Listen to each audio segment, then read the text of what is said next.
And then I go to court, have a surfboard in the back of my car, ready to go for a surf afterwards. All my friends were like saying, "Oh, see you in a couple of years," like as a joke, because we all thought I wasn't going. Even my family thought I wasn't going. And then, yeah, he's like, "Oh, yeah, okay, 2.5 years, court order parole, 7 months." And all I heard was 2.5 years. I was like, what the fuck did he say? Like...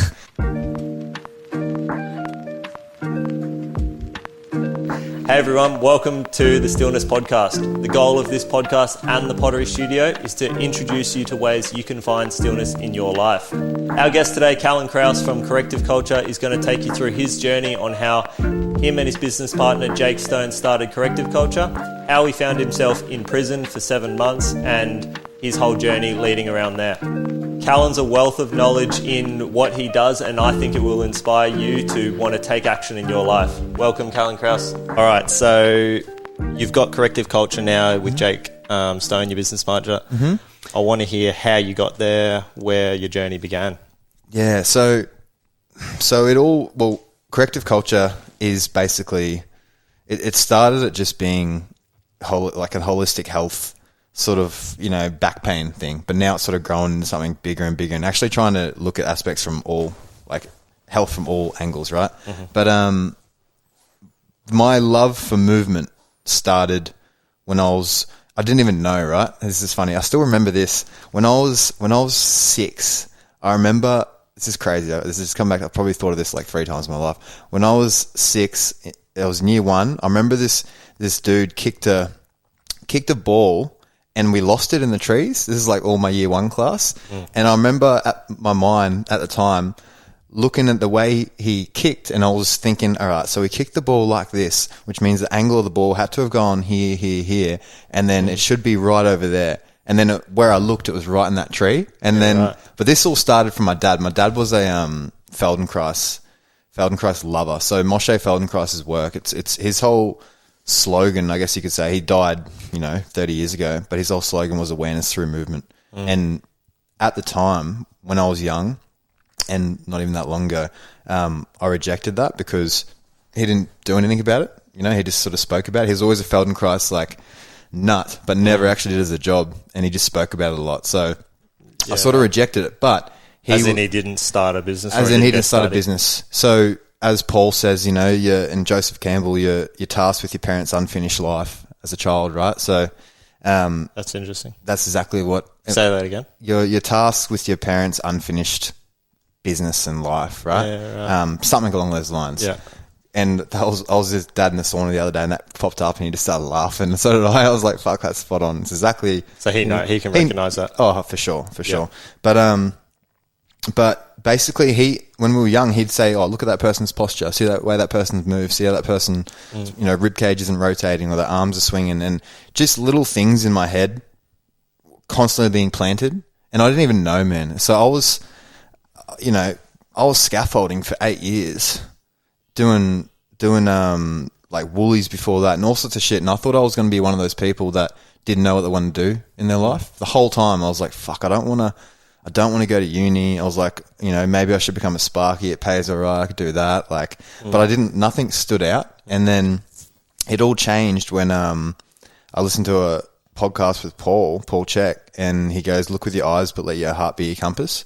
And as soon as he said that, I thought about being a check practitioner, which is, what I do now. And I had the clearest signal from the universe that it just lit up. Like my heart, I'd never been more certain, you know what I mean? And it was the first time, and it was such a good feeling because even though I wasn't even there yet, I knew what I wanted to do. Before you go into that, what was your dad reckon about your posture with scaffolding? Because I see a lot of them on site, and I'm just... Well, I had the awareness. So I was, you're carrying things on one shoulder, so I made sure I carried things on both shoulders. You swing your body to one way, that's going to cause a rotational torque, that's going to cause a scoliosis. So I made sure I swing my body to the other. So I was always all right. I was never really in pain, but the crew I worked with, they're all fucked, and they still are. Like, everyone's got a scoliosis, everyone's got a side bend of the trunk, one shoulder's higher than the other, things like that. So, but Dad just gave me he just planted the seed. You know what I mean? Yeah. And that just grew, and then eventually I met Jake, who's my business partner and one of my best friends, and we we're at jiu-jitsu, and he came to one of my jiu-jitsu classes. And again, jiu-jitsu, that's all just movement, right? So I was analyzing movement, doing that like every day. And he goes, "Have you heard of Paul Chek?" And I hadn't at the time. And he told me about his back injury, his Jake injury. So Jake had a spondylolisthesis, so his spine had slid. His L4 had slid on his L5. So basically his back was like broken, okay? Not the spinal cord, but like the bones and the vertebrae from him hyperextending his lower back. So this is very common for people that have too much lumbar curve, okay? And if they do excessive movement like kicking, or for him landing on a wave, bodyboarding, right? And for that's only... If you go to a physio, it's pretty well going to be a spinal fusion, right? So he went to 7 people. He went to osteos, physios, chiros. He did yoga. He did Pilates, and he went and saw the best back specialist in Australia, some dude in Sydney, and every single person for those practitioners said you need to get your spine fused. And then he ended up coming across Donald Carr, who's my mentor now, who's a Czech practitioner in Sydney. He just moved up to the sunny coast. And he got him out of pain in like 6 weeks, man. So they were going to fuse his spine. You know what I mean? This is what made him not actually go and listen to any of them? Intuition. His inner voice saying, "Fuck." Well, he was 19. You know, he's one of the world's best bodyboarders. So he's 19, and if you fuse your spine, whenever you fuse a segment of your spine, it'll become hypermobile above or below that segment, because the natural spinal curve still has to happen, and you have to have a natural spinal curve to rotate. As we are humans when we run, right? We have a rotational gait pattern. So if you don't have that optimal curve, it'll make it happen. It'll make it happen to the one above. So if you're fusing 2 segments together, it means you can't create that little nice C. So it's a straight line there. So up above, it'll start to lever, and then that'll be the next part to go, whether it's a disc bulge or another spondy. Yep. So, but basically he just was told you can never bodyboard again. So that's why he didn't do that, right? Because it was his love. His love stopped him, yeah. So he put up with the pain instead? Put up with the pain for 2.5 years, maybe 3 years. And by the end, it got to like 8 out of 10. And he goes, it was pretty close to getting the surgery then, because he couldn't sleep. But man, went and saw Donald and measured his pelvis, measured his spinal curves. And when he did the work, then it all made sense. And now that's what got me into that route and not like the physio route. I was pretty close to going to try and do something like that, right? Because I figured out I want to do something in the body, but I was like, fuck, it doesn't really excite me, like giving people external rotation bands and 20-minute sessions and just like the clinic sort of static feel of it, you know? And basically it gave him a length tension assessment. So you measure left and right side of your body, everything. Measure dorsiflexion of your calves, measure your lumbar curve, your thoracic curve, your spinal rotation, your pelvic tilt to the degree, rib angle, everything, right? But if someone's not in those orthopedic norms, they're going to have pain somewhere. Because, I mean, it just tells us that the joints work somewhere, the joint's working too hard, right? So if your rib angle's down, that's going to round out your upper back. That means you won't be able to rotate through that spine. And anyone listening right now, you can stand up, you can extend through your chest, and you'll be able to rotate. But as soon as you go kyphotic, it'll jam when you get to the same amount of degrees, right? Say 30, 35, 45 degrees. So if that rotation doesn't happen at the rib cage, it'll happen down the chain. It'll happen at the knees and the hips. So when I see someone with an ACL injury or a knee injury, straight away my mind thinks, or an MCL, especially medial, straight away my mind thinks they're probably not rotating up above, so it's happening down below. So if you can increase back to those numbers, get their spinal curves right through specific stretching, not just any stretching, right? And specific strength movements based around posture, then you get people out of pain, you know, and that's everything, right? As above, so below. Yeah, exactly. So I want to go back before we get too much into corrective culture. So you left scaffolding. Yeah. So why did you leave? Why did you decide to leave? Well, I only left when this new sort of rise of job came up. But prior to that, we partied hard. Like when I was like 19, 20, 21, we were partying pretty hard. So I ended up doing 7 months I did 3 months at Wacol in jail in Brizzy, and then I did 3 months at Woodford, and then I did 1 month on the farm. So 7 months inside, right? And I got sentenced to 2.5 years. So basically short stories, we were partying, I would get the pills. I would sell the pills to my initial group, ended up spreading to more than my initial group, right? So basically I became a drug dealer. But I didn't think of myself as a drug dealer, but I became a drug dealer. Yeah. And I wasn't good at it. I'd fucking forget who I gave it to. I'd like be that fucked up. Money would be falling out of my pockets and shit, and it just didn't work out well. And Probably because you weren't a drug dealer. yeah, because I wasn't just good at it. Not saying they're smart, yeah. Well, I remember I bought a PS4 out of it, so it was worth it, right?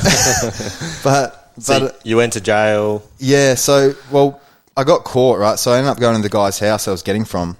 Now watching him, and I got 100 off him, and then I left, and they pulled me over with my friend and strip searched me and got the 100, right?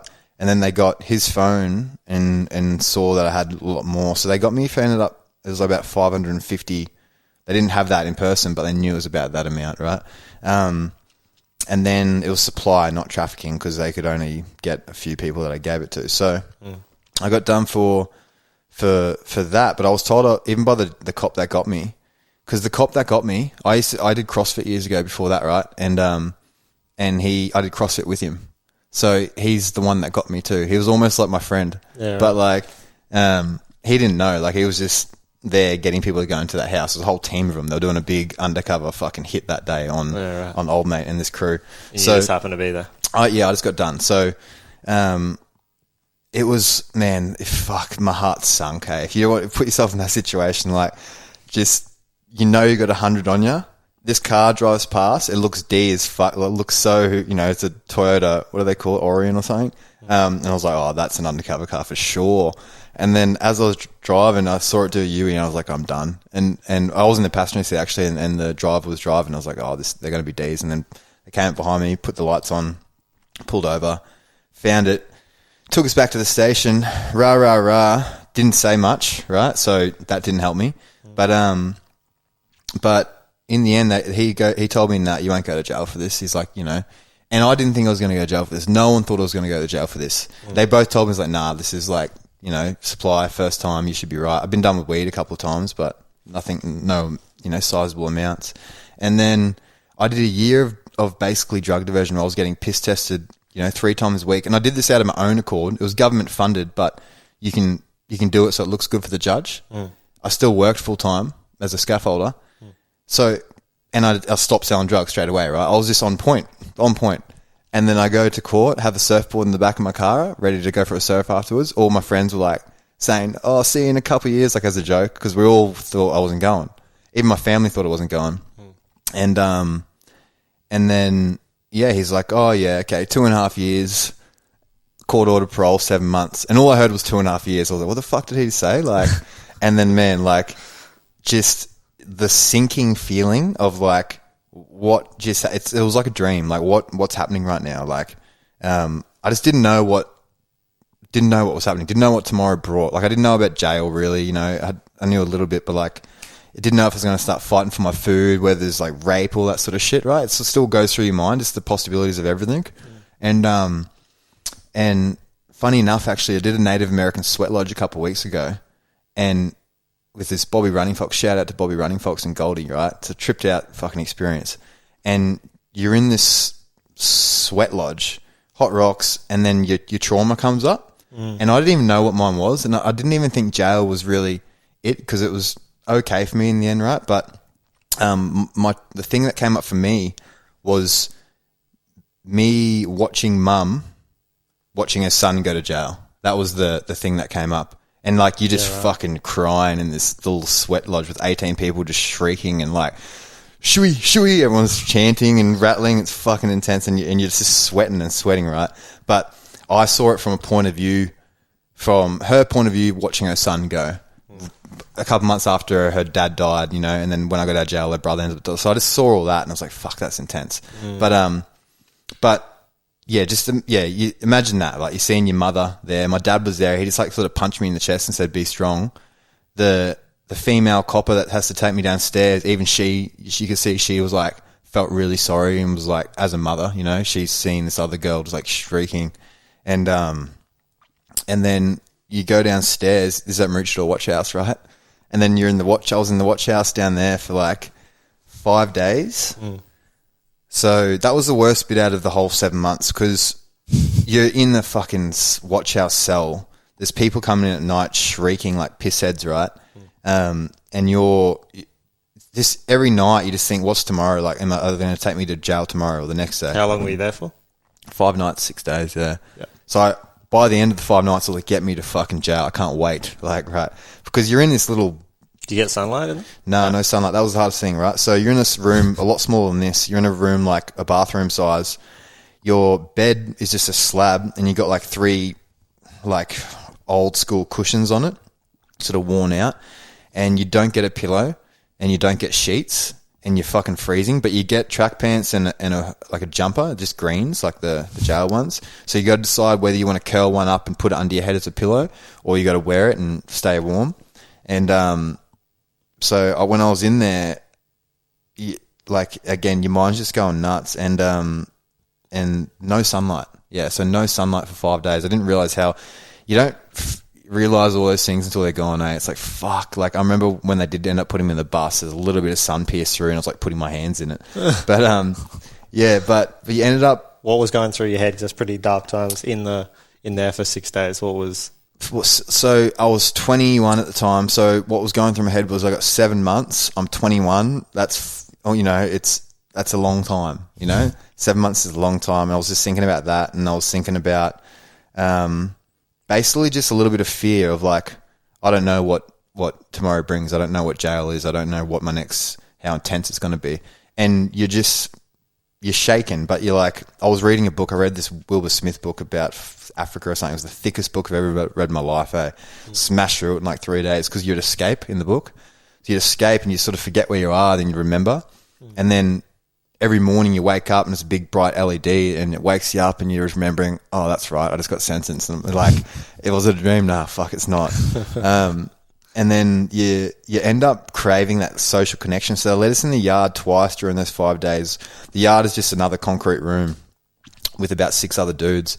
And I got to like just talk and got a rundown of what jail's like and rah. The guy that was in there with me, he punched someone and he died, but he'd already been to jail before and stuff. He ended up not going to jail for it in the end because it was self-defense in the end. So he was lucky, but yeah, that was his whole thing. And finally, he was just in jail for something else.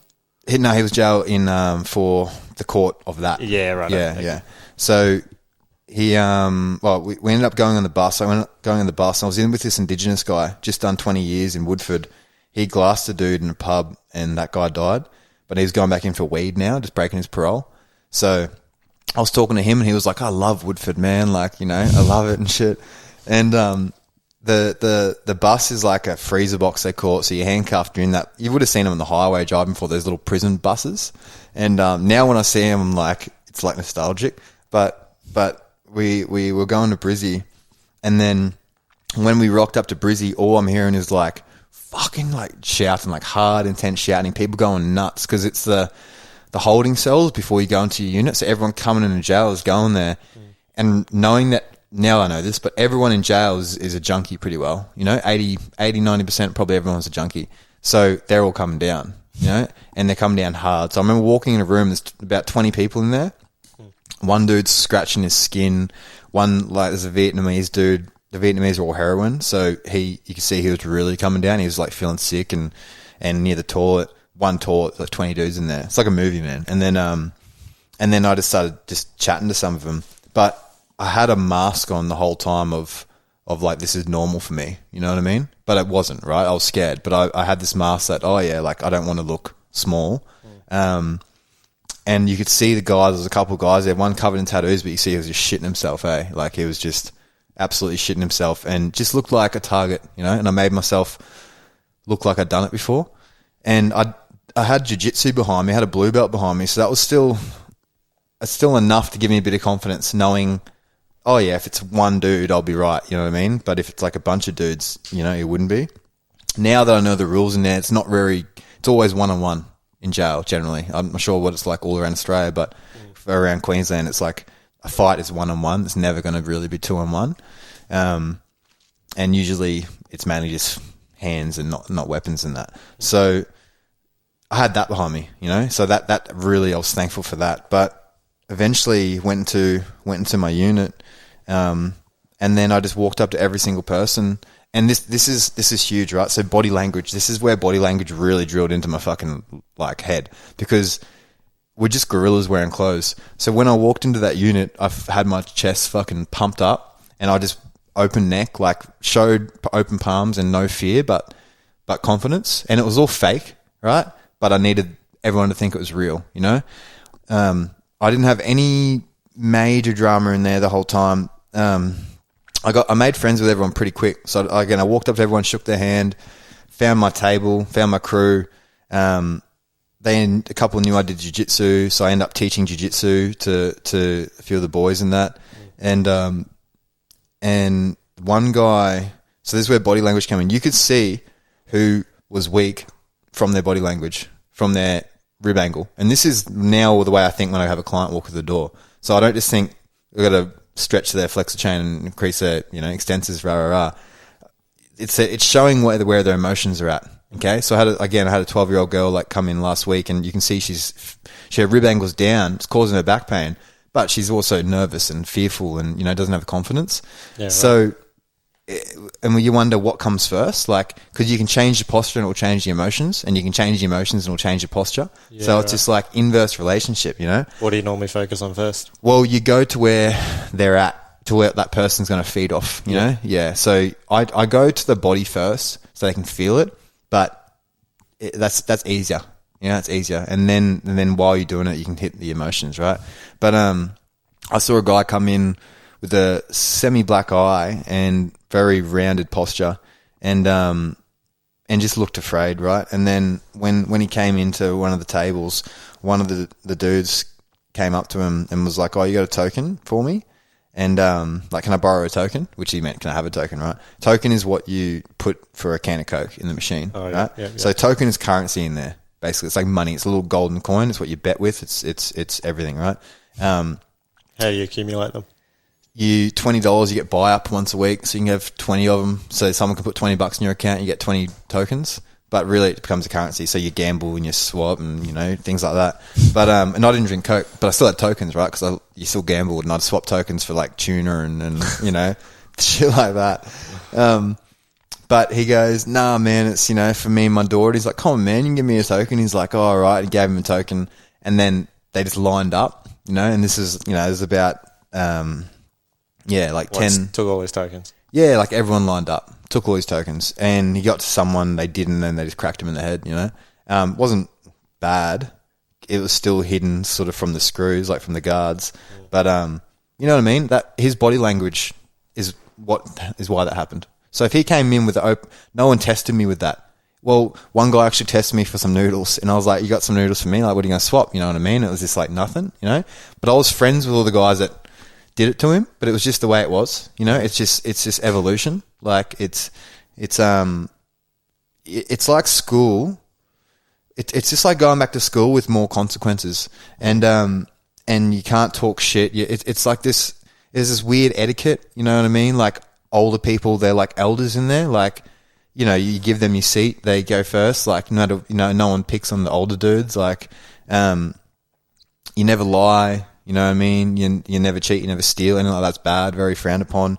And any sex offenders they're in protection. You know what I mean? So you can't do it, whether it's a guy on guy, that's still a sex offender in the jail I was at. So if someone tries to, rape a dude, people aren't going to like that. You know what I mean? But that's where that body language thing stemmed from, right? And I already had this movement stuff behind me a little bit, but I was like, I was scaffing. I didn't know I wanted to check it or anything at the time. I didn't know what check was, right? So I ended up doing my time, and it was actually good. Like, it was all meant to be. It was all meant to be. Were you in there thinking about what you were going to do when you left, or like what was your state of mind in there, or was it just I'm having fun until it ends? I was in there thinking I've got my job back. I knew my boss would give me my job back scaffolding when I left. Now, what I was thinking about when I left was food. It's like, fuck, I can't wait to eat a cob loaf. Like I was getting excited for that.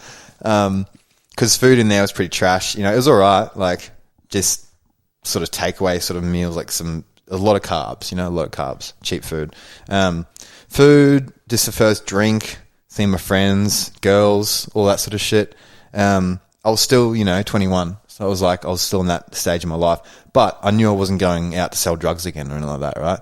Yeah, it was like I did think about I needed to catch up for that lost time. I lost 7 months. I needed to catch up. When I got out, I basically life just went straight back to how it was without me selling drugs, right? So I went back to jiu-jitsu, went back to work. My boss gave me a company car straight away. Like, here you go.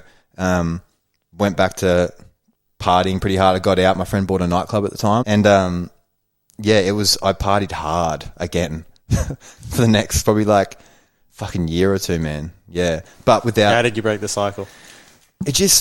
It wore off like everything, right? I got it done young, and then it's like, oh, I'm a little bit over this now. And I still had this, the whole time I was doing that, I was still pretty healthy. Well, no, I wasn't really. I thought I was being healthy, right? But I was trying to, I was still working out, still training, doing jiu-jitsu comps, food, trying to eat well, but not to the level I'm at now with my whole concept of what well is. And, but I met Jake, man, and that's where it all started, because what he did was he shared a video on Facebook, and it was Paul Check. And you can look this up on YouTube, and this is what started it all for me. And it was a video on meat, dairy, grains, and coffee, and his concept on it. Just a guy talking. I didn't know who he was, right? And as he was talking, I was like, fuck, this makes sense. He's talking about grains. It's like, yeah, like most people can't handle grains, but if you can digest it. I can't, so you don't. Most grains have this glyphosate. And I was like, well, that makes sense, right? If you can digest it, you can eat it. If you can't, don't. That's with all food, right? And then he's like, yeah, I eat meat. When I break down flesh, I replace it with flesh. I might go vegan for the day when I'm traveling. Just listening to your body. And coffee, like talking about coffee, how it can stimulate you. And for females, it can, fuck with your endocrine system. And if you got any hormonal issues, you probably stop coffee, and how it ages you quicker, basically. But if you do, you get a high quality coffee, and everything just really clicked and made sense to me. So then I went into a deep dive into his YouTube videos. Like, sounds culty. Deep dive into his YouTube videos, and man, it just resonated so much, and only because the guy looked healthy, and he's an old man that looks jacked and good skin, and I was like, oh, what's he doing? Like, he's doing something that's working, And then when Jake ended up telling me about how a Czech practitioner, which is Paul's work, rehabbed his back, and when no one else could, I was like, all right, like, fuck, what are you doing, And then I really got into it, and I ended up just booking in for a course, and then from then on, I was all in, man. And some of the it's all based on the foundations. It's all based on the basics. That's why it makes so much sense. Like 6 foundation principles for health, and this is the way I'm looking at most people, is like 3 yin, 3 yang, and this is this whole yin yang of everything, right? Like balance of everything. So thinking, breathing, and movement, they're the yang ones, right?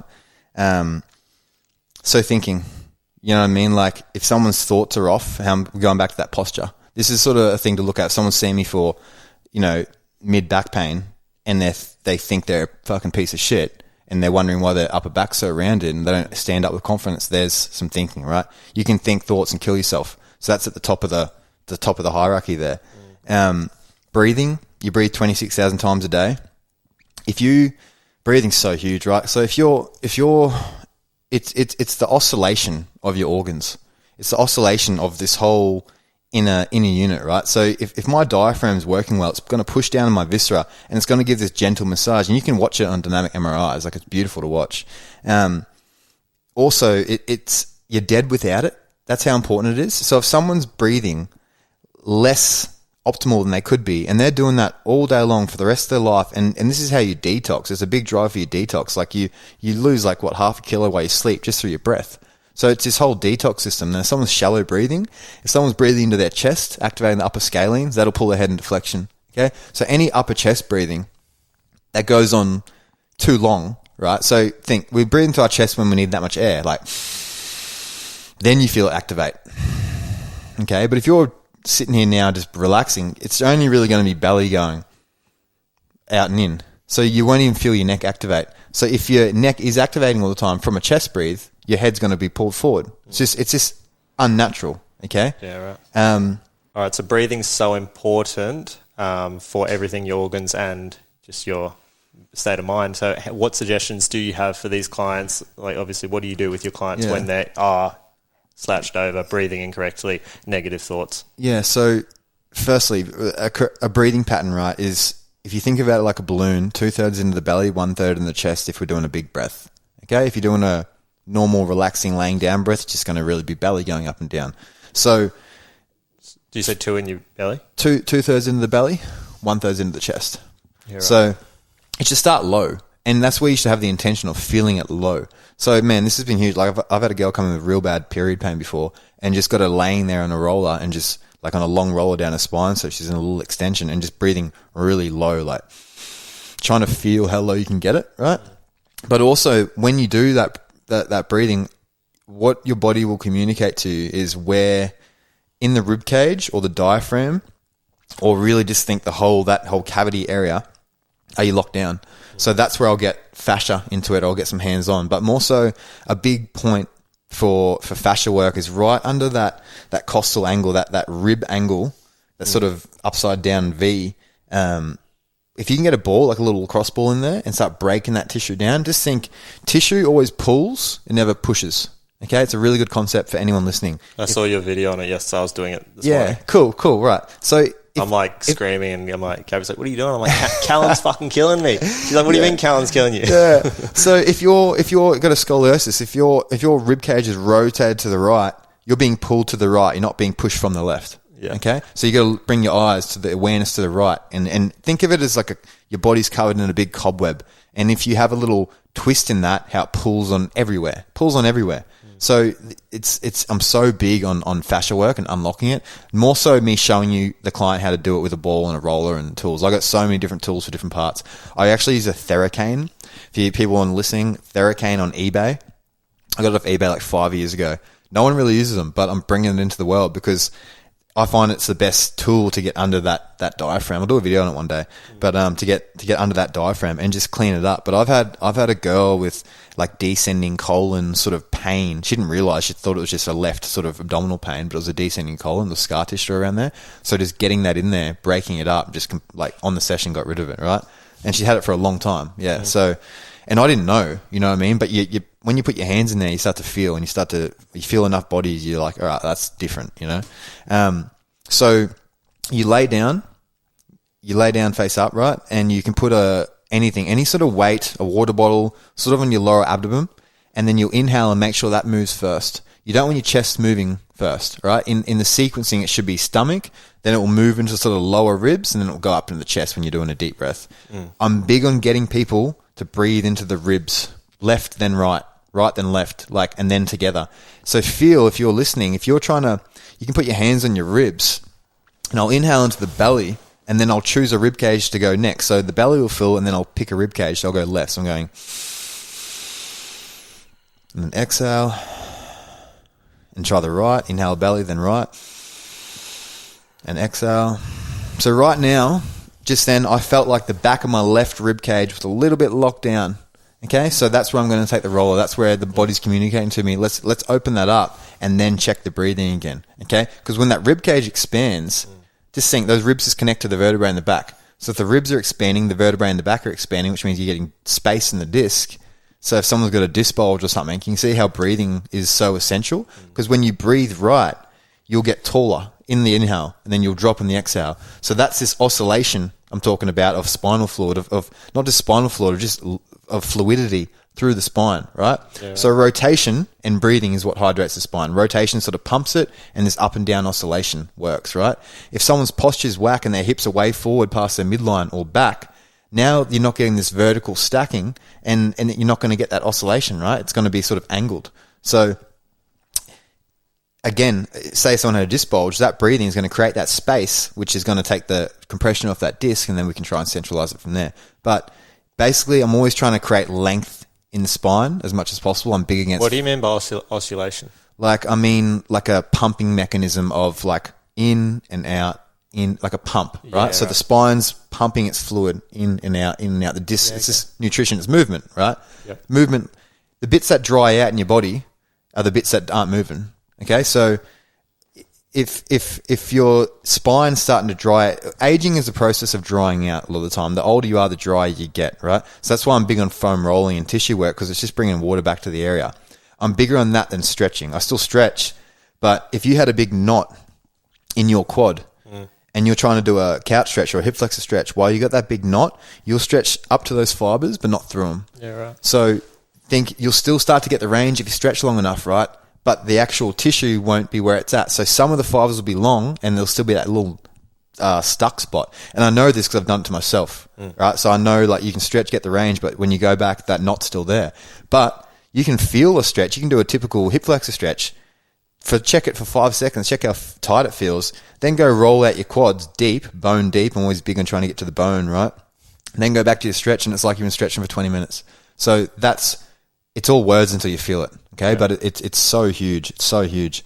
Well, when I was going with Jake, I still have to come back to finish, but just releasing everything around my hips and my hamstrings, my back pain up here, which just went away. Yeah. It's all connected, right? Yeah. And that's where I'm at now. That's where I'm doing this mentorship with Ian O'Dwyer, where it's like it's all just tissue, man. Like it's all water. It all connects into each other. And there's fascial lines. So if you're interested in this sort of work, there's Anatomy Trains. It's a book by Thomas Myers.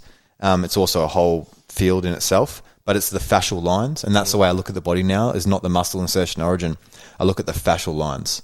So if the whole flexor chain runs from the foot to the neck, the whole extensor chain runs from the bottom of the foot to the top of the scalp all the way at the back, you know what I mean? But you won't see that in an anatomy book. But fascially, when you cut the body up, it's there. You know, it's what connects the two.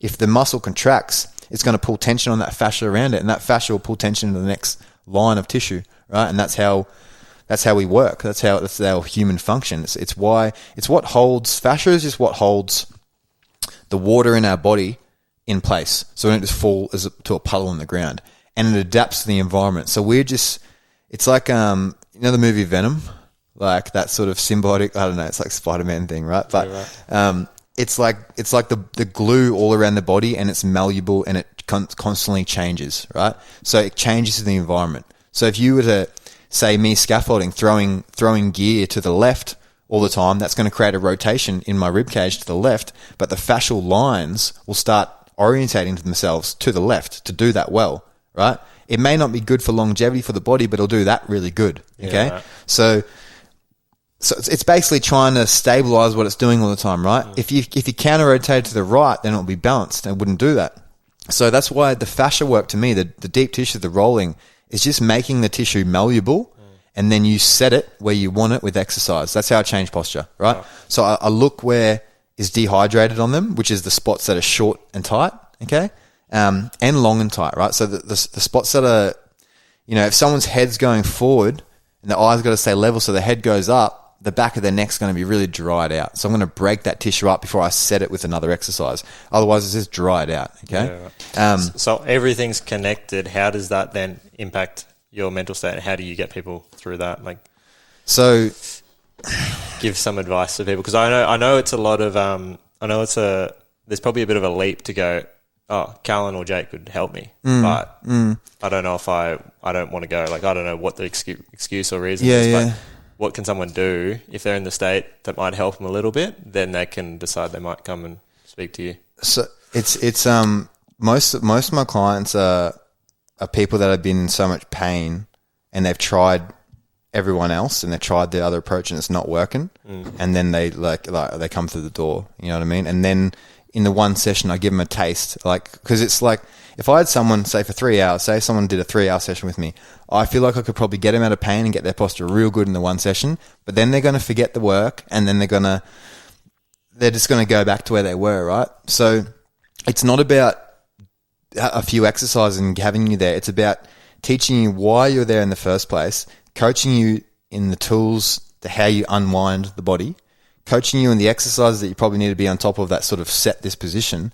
So for the rest of your life, you know how to stretch, how to specific stretch, I should say, how to do your deep tissue and foam rolling, how to eat in a logical way, like how to eat.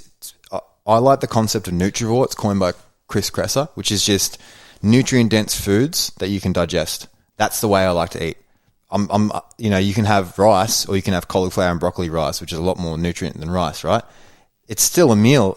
Rice is fine for me. I don't have any bloat or anything for it, right? But it's not as nutrient dense. So in that one meal, I'm not getting as much nutrients as I could. Yeah. I'm always chasing more nutrient dense meals, I'm chasing wild caught salmon, chicken's all right, but I'd rather have maybe like the chicken legs. So I'm getting a bit of the connective tissue and more out of it than just breast, So it's like, it's coaching the person as a whole, and it's not one thing. It's everything, right? So this thinking, breathing, movement is the next one, right? So for movement, this is so huge, because when you teach someone how to move, once you understand the rules of moving, of movement patterns. So the movement pattern we go by is the primal pattern movements. I tie everything back to ancestral. That's everything I do. I'm even writing at the moment about it. Like, everything I do is based on the concept of nothing makes sense in biology except in the light of evolution, right? And it's a famous quote, can't even say the guy's name, some Russian name, from years ago, biologist. But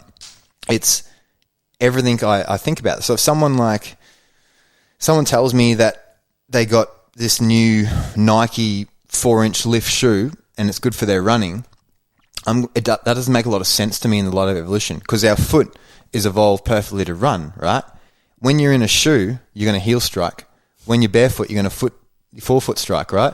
The whole mechanics in the Achilles tendon is different. The mechanics in the calf's different. It's a lot softer on your joints running on barefoot than it is in shoes. It's up to 3 times harder, more pressure in the knee and the hip, because the ground, the body needs that recoil off the ground. So if it has something soft, then it hits it harder. So your foot might not feel it as much, but it's amazing. You can try this yourself. I've done it.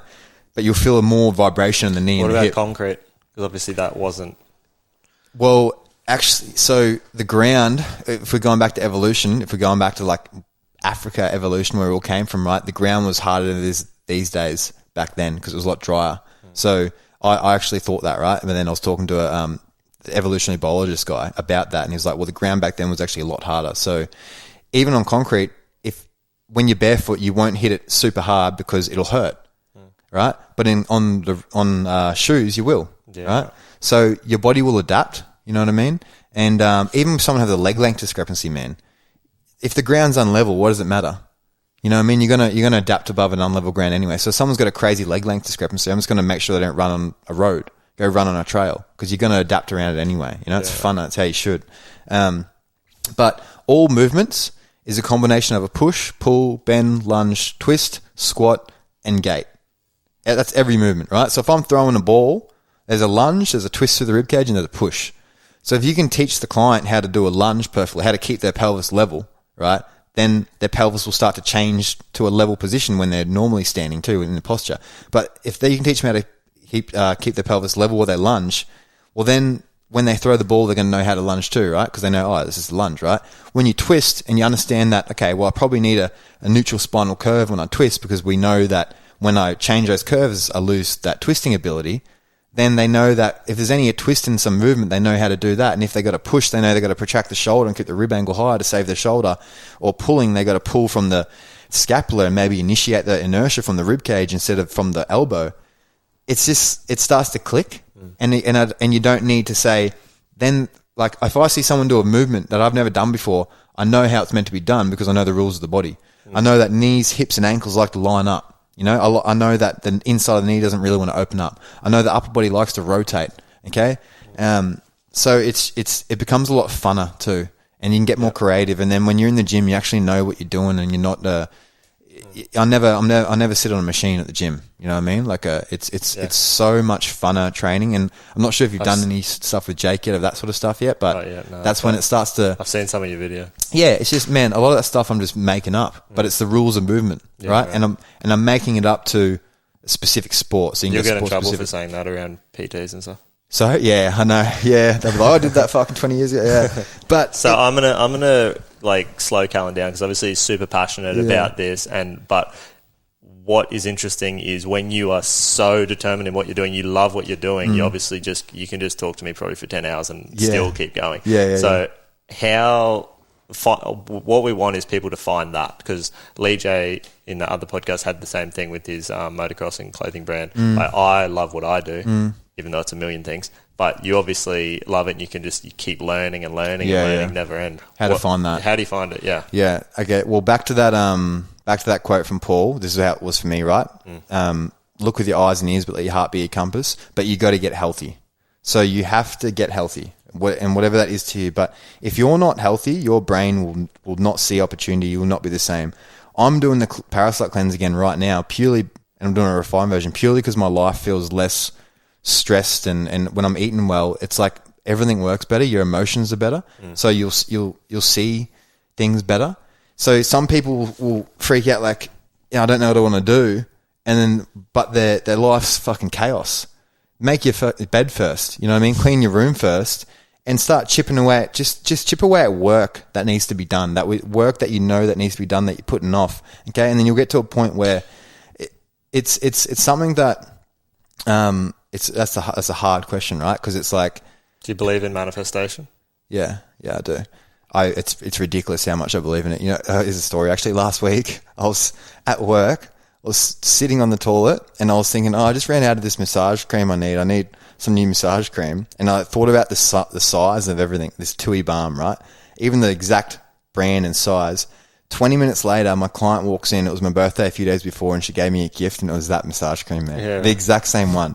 20 minutes later. So I was like, all right, this is fucking ridiculous now. Like, so, you know, when we needed a house, we manifested a house that we got the rental. Like, when we needed a website designer, and one walked up to us at Belmondo's that just did it perfectly for us. Like, I'm such a believer in that, but you got to be in tune with it. Because if you're fucking negging out and you're eating shit and you're tired all the time, just think, like, if you're eating shit and if you're tired all the time, people vibe that, and people won't want to give you that opportunity. People don't want to walk up to you, and it gives respect to your word, that if you say you're eating clean, or you say you're doing this or that, and people around you see that, that's a respectable thing, and it's hard to do these days. So you get more opportunity. People want to be around you because you hold your energy, but your light almost gives other people energy, and it motivates them. So yeah, it is a hard question though. You know, how you said, what are you meant to do in life? You know, and that's my first thing is find a mentor,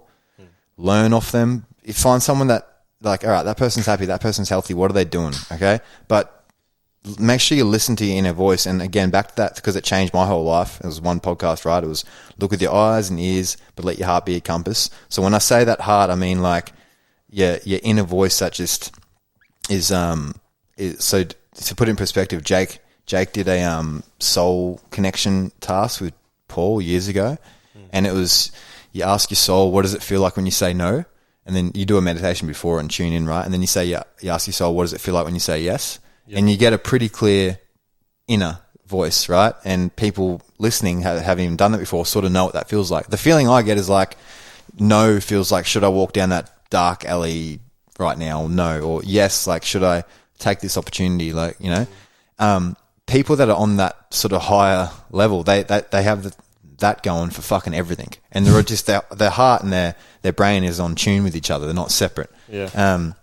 But I 100% agree. Yeah, and he did it with do I want to be with my girlfriend at the time, and he got a clear no, and he broke up with her on the spot, and he goes, it was the hardest fucking thing I ever did, but it was perfect. You know what I mean? Because he could have been with her the next 5 years, man. Yeah, you know, had a kid with her, and you know, who knows? Like, you've got to, like, the signals come all the time. There's always, like, the intuition is always there. But if you're not in tune with it, then your other voice will come in and start going, no, that's wrong, don't be silly. And it's actually just the fear. Like, it could be Jake's fear going, oh no, but then what if I don't find someone else? Or, you know, we've been through so much together, like all that kind of stuff. But if you actually should react to it, I think. There's a difference. I think, you know, once you're in tune with it, you know if it's intuition or you know if it's fear driven. Yeah. So you know whether to just, it's not even a question. It's just like, I got to do that. Yeah, 100%. It's a clear signal. When you get in tune with it, it's fucking fun. It's like, it's like you got this little superpower that people don't get. That's like, you always got it with you. You always got it with you. But if you're healthy, then you can hear it. Yeah, 100%. If you're not healthy, if you're jacked up on caffeine too much, or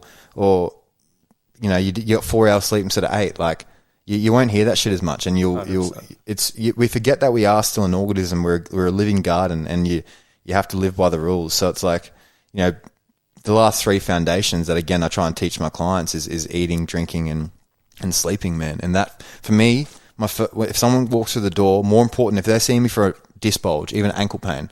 The two ones I mainly think about is sleep and food, and water, because water's an easy one, right? Those three. So if someone's got a disc bulge and they're eating vegetable oil, that'll inflame the area, okay? That'll make their pain worse, all right? So they might have the disc bulge, the pain might not be coupled with it if their diet and water's on point. And remember that the discs are just made of water, 75% water. It's like hydrostatic pressure. So if you're dehydrated, your organs take priority. It'll take water from those discs, it'll shorten your spine, you'll feel the pain. For my mentor, his missus, what did they do? So she cut gluten out for a while, still has it, right? But she had mascara that messed with her face and it blew her face up, right?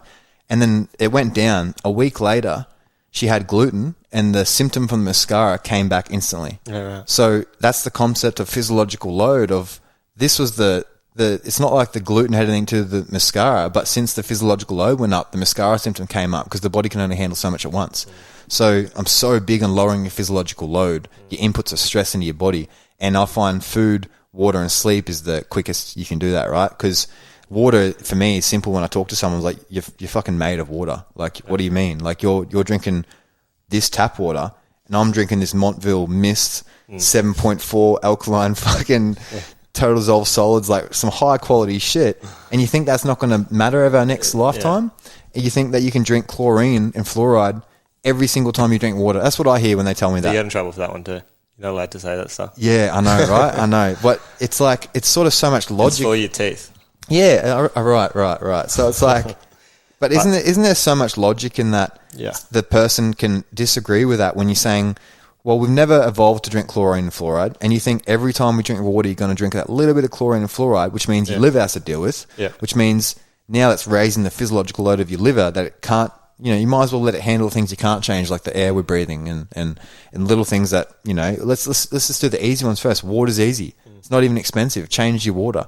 It's such a simple thing. If you're drinking tap water and you think you got gut issues and you're fucking putting chlorine in your gut bacteria, like, it's obvious, Food. I can give a credit to the parasite cleanse, even though I didn't get the parasites, but I was getting, like, I don't know, I'd always have this pain. Like, I don't know how many people went and saw it, even like where they stick the needles in you. Yeah, the dry needling, or like that, and they put it around there, and they could tell that there was no blood coming to this area. Like, they press it and it hurts. And I did the cleanse and cut obviously gluten out, cut a bunch of other stuff, but it was gluten. And now that I'm just not introducing it back in. I also think, because I remember you saying something about oat milk, and I drink oat lattes or oat magics, whatever, and I feel like if I have, it's only one coffee, but if I have heaps of it, I can notice that pain come back again. Yeah, it's probably the vegetable oil, maybe. Or? Yeah, well, there's generally vegetable oil in the oat milk, right? And they have it in most of the nut milk. So even like the organic Woolies ones, they have organic sunflower oil in there, but it's still a vegetable oil, right? When I say vegetable oil, I don't mean olive oil and avocado oil and walnut. I mean like canola, sunflower, grapeseed. They all oxidize really quickly. So your cells replace its wall. It's your cell walls are made of saturated fat, so it'll use that fat and create you, so you'll age quicker. That's where, like, if I see someone with really bad skin, straight away I think, fuck, they're probably having a lot of vegetable oil, right? Or they're getting blood sugar spikes. But that, if that's a coffee that you're having every day, it's an everyday thing. Yeah, you know what I mean? It's like every day. It's a little bit every day, even though it's still a bit. Even though it's a small coffee, it's a lot of oat milk with vegetable oil. But there are oat milks out there that don't have that in there. They just don't taste as good. But again, it's still something that's an everyday thing. I still think we shouldn't have coffee every day. I just had a week off it because I felt that I was like, all right, well, why is it the fucking first thing I wake up and think about in the morning? Like, and I had a week off it, man, and life just felt a little calmer. Yeah. I was just due. Like, I just could feel that. Sophie and I have been talking about this because it's weird. She's trying to, slowing down too on it. And you actually do notice, I get a headache or something the first couple of days, but life without it, it's kind of like, why do we all, like, I love coffee, but same. We're all just like... And there's a signal from the body, though, the headache, right? Yeah. If you get a headache when you're having it, everyone's getting it. Yeah. Everyone's getting headaches. So it's like, well, there's a problem. Yeah. It's a symptom, right? So the body doesn't lie. The body doesn't lie. But to your food, organic food, back to ancestral shit, the water we drink should have salts in it. We drink from a river ancestrally. We get the salts. We don't need to salt our water. But now we don't drink from rivers. Someone says to you can't afford organic. They can't afford organic. What do you do? I say they can. I say okay, locally you can here because you go to the farmer's market and it's cheaper than Woolies, right? Yeah, literally. So that's a big thing. It doesn't have to be organic, just spray free, right? The meat, just change to grass fed, grass finished, but it is cheap, and it's cheaper than what they're doing. Because one cafe, this is what I figured out. If you go to a cafe once a week, right, spend $30, that's probably the difference in the organic to the non-organic, man. And I don't know, it's different parts of the country, it's different, right? But for here on the sunny coast, it's like that. 100%. So, or just like a couple of drinks, like where your priorities lie. Everything else should come second to you, what your nutrition and your energy is, because you don't have to worry about your time. You got to worry about your energy. So it's like my commodity is my energy, not my time, because you can have all the time in the world, but if you've got an energy, it's fucked. Yep. So food gives you that. Organic food gives you that. You shouldn't, if you're a girl trying to get all hormonal issues and you're eating sprayed celery and doing celery cleanses with sprayed celery. I spoke to a celery farmer. It's a famous video out there. There's another celery farmer was talking about it. So they spray the seed, they spray the soil, the seed's GMO in the first place, and then they spray the plant 3 times a day, and then when they pick it, they dip it in a batch of chlorine. Then it goes to Woolies, then you go do your liver cleanse, right? Sick. And it's like... And celery is pretty much water. Yeah, so exactly. You're just drinking heaps of good so stuff. It's like, I love celery. I just get spray-free celery. Like, I love all that stuff, but you just can't be spraying shit on it that kills all the bugs. And we're in this world of gut health now, and then you put it in your stomach and think that's okay. So it's just obvious, and we're so disconnected from the way we were before illness and disease, back to that ancestral stuff, right? And then sleep, man. Sleep is such a big thing. And if you're getting sick, like for me, if I get 6 hours sleep instead of 8, I notice it a lot. I notice it. And I got that Aura ring now, which really tells me. Yeah. But, I wanted to get one. Yeah, it's cool. It's cool because it motivates you to make changes. But man, it's so huge. So I think we evolved to have 8 hours sleep, 7 to 9, right? But let's say 8. If you take 2 hours away from that, what do you think that's going to do to your body? Like it's meant to have, you're taking an hour away, or some people are taking 4 hours away and think I'm all right, I can do that. But they're not. They don't realize how good you can be. People think there's a quote from, sorry to interrupt, there's a quote from the guy I learnt permaculture from up at Kinkin, and he said, a lot of the world's problems will be solved if you go to sleep when the chickens do and wake up when the chickens wake up. It's like literally go to sleep at 6. All right, so you've talked a bit about how you believe in manifestation. Obviously, you're saying you can instantly do it. Where do you see Corrective Culture or yourself in the next, 3-5 years? What's the impact Corrective Culture wants to have on the, Sunshine Coast or the world? Yeah. So right now we have a plan. We want to get a bigger space, because right now it's a one-on-one thing and it's grown. And to be honest, I think of myself and Jake like as I want to be one of the best in the world. I want to travel the world talking about rehabbing, and like I know I'm good at it. I know, like, I think if someone's got back pain, I'm the one to see. That's what I believe in Australia, right? Whether that's true or not, I believe that. So right now we're planning on, we wrote it down recently, is we want a bigger gym, and we want a subscription-based gym that people can come train with us. I want a female-only jiu-jitsu there, or at least a possible female-only jiu-jitsu class, because I've had a couple of girls, they say they want to do it, but one told me, she says, I never feel safe.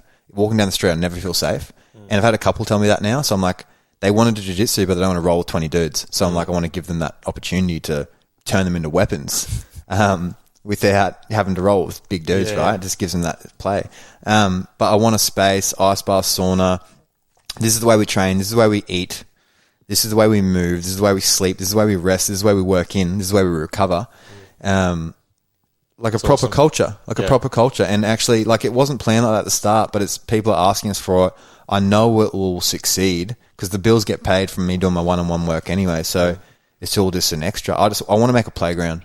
I want to make a playground, basically. Yeah. And just crystallizing that. Like I was talking to Donald, was like, you have to write that down. You have to write that down and put it on paper, because where I'm at now, I did that and I can't believe everything's just come true. I'm like, 2 years ago, man, I was scaffolding. Yeah. Right now, I feel like I'm, one of the best practitioners of rehab in Australia. So it's fucking nuts. It's nuts. So this is something that we've just introduced. We called it Stillness Every Day. It's in print at the moment. Yeah. It's all for intention setting, gratitude, meditation. So you're going to get one for being on the podcast. Sick. But basically, you can plan your day ahead, write down what you're grateful for, what you achieve, what you want to achieve. Yeah. You know, and what you can scan that and it brings up a meditation. Yeah. So you'll scan them, Unreal. Scan that, go to the website, and there'll be a bunch of meditations so you can keep your mind in check as well. You got to get Jake's. We got one on YouTube. Jake's spirit animal meditation. Have you done that? I haven't. I've heard about it. That's a cool one. I've given it to the client. So there's one on Corrective Culture's YouTube. Jake guides you through a spirit animal meditation, and everyone's animal's different. So I was a wolf, and you end up like walking down this thing, and your feet transform, and you turn into the animal that you are, and then you go off into the forest and live that animal for a while and come back. It's a trip, right? I had one client where he was doing it right, and then at the end, like as you're crossing this bridge in your mind's eye, you look down at your feet, and he goes, I didn't see feet, I saw two big fists, and I was a gorilla. And he goes, I just started sprinting into like the jungle, and like, yeah, it was an experience. It was one of the funnest. Fun isn't the right word for a meditation, but it was for this one. It was for this one. So cool. We had also a grade 2 class all do it and then send us letters of them all talking about. We should do a video on that and explain the letters. And they're like, I became a wolf, I became a dinosaur, and like it was cute. What do you get to know what the animal means to you, or is it just more of a? It's whatever it means to you. Yeah. So what I took from it when I went out, I came. That's what you do. You come back and you integrate that into your body, whatever lesson you took. I took when I was a wolf that I was just eating, sleeping, and fucking, right? And that just covers the basics. So it's like we overcomplicate life. Just get good food into you, get your sleep, have good sex, and life's good. Life's good. That's what I took for it. Don't overcomplicate it. Yeah. Because why is that wolf's life any different to mine? Why do I need this big empire? Why do you see mothers? I see a big one with mums wanting, like, you see them even posting like this empire and all these Instagram posts or that sort of shit, instead of just being like, you can be the best possible mother you can be, and that's a hell of a job. It doesn't need to be something bigger than that. That's a fucking better job than I'm doing. You know what I mean? So you're making the next fucking world. Like, it's crazy. Yeah. I agree. Yeah. Awesome. Well, thanks heaps, man. No worries, bro. Love. Good times. Good times.